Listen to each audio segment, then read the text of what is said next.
আমি তো মনে করি যে সামরিক বাহিনীকে আবার এই বিষয়টা তুলতে হবে। এই যে কনস্টিটিউশন নিয়ে যে আলিরিয়াস একটা আমেরিকার একটা লো গ্রেড ইউনিভার্সিটি থেকে ধরে নিয়ে আসছে, সে বৈশা constitution, he doesn't have any degree in constitution, is basically a journalist, জার্নালিজমের টিচার ছিল এক সময় ঢাকা ইউনিভার্সিটিতে, এবং সে আস্তে আস্তে এই প্র্যাকটিস করতে করতে এখন কনস্টিটিউশন এক্সপার্ট হয়ে গেছে।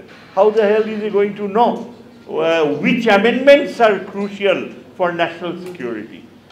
আমার মনে হয় বাংলাদেশে কনস্টিটিউশনের যেই অ্যামেন্ডমেন্টসগুলো সবচেয়ে ক্ষতিকর তা হচ্ছে এই সামরিক বাহিনীকে একেবারে নিউট্রালাইজ করে দেয়া, একেবারে নির্ভরশীল, এবং এই যে যার কারণে আমার ধারণা যে এই ইকবাল করিম ভূঁইয়া আমার ফৌজদারহাটের ছেলে, আমার 5 বছর জুনিয়র, আমি তাকে বেশ কয়েকবার আগে ইনডিরেক্টলি মেনশন করেছি যে অ্যাজ এ ফৌজিয়ান, ফৌজদারহাটের তুমি তোমার তো দায়িত্ব আছে, ইউ হ্যাভ এ রেসপন্সিবিলিটি।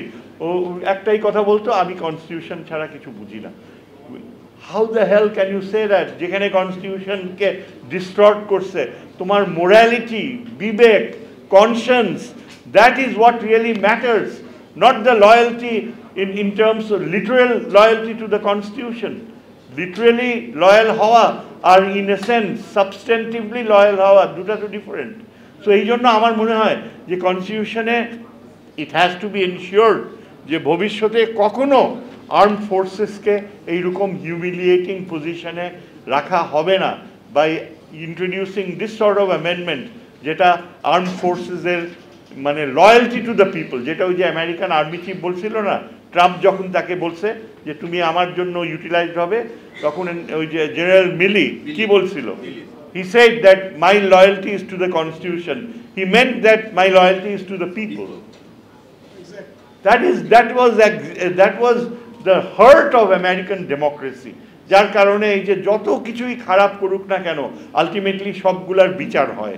আমাদের কপাল ভালো যে আমাদের সুপ্রিম কোর্ট এখন একটা সম্মানের অবস্থানে এসছে।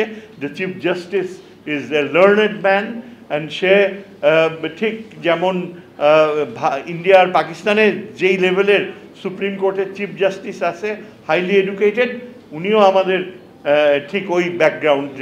His parents are very worthy parents, যার যোগ্য সন্তান হিসাবে তাকে অনেক ডিপ্রাইভ করছে এই আওয়ামী লীগ গভর্নমেন্ট। এই ভদ্র, ও আমার 5 বছরের জুনিয়র, আমার সাথে খুব যোগাযোগ হতো, ফ্রাস্ট্রেটেড হয়ে বলেছিল আমি চলে যাব, I am going to resign, I don't know what to do. কিন্তু আল্লাহ তাআলা তাকে শেষ পর্যন্ত এই গভর্নমেন্ট, এই ছাত্রদের কারণেই সে চিফ জাস্টিস হতে পারছে।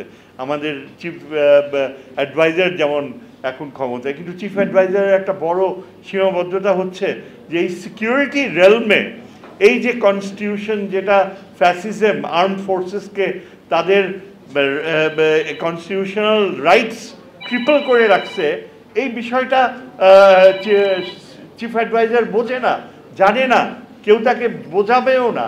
এবং এটা সামরিক বাহিনীর যারা কর্তৃত্বে রয়েছে তাদেরই দায়িত্ব যে তাদের ভবিষ্যৎ সম্মানের জন্য কর্পোরেট কালচার, তারপর এই যে অন্যান্য যেসব কর্পোরেট কালচার থেকে প্রফেশনালিজমে ফিরে আসা, এটা অনেকাংশেই নির্ভর করে যখন কনস্টিটিউশনটাকে গ্যারান্টি দেয় যে সে তার রাইট টু ইন্টারভিন থাকবে।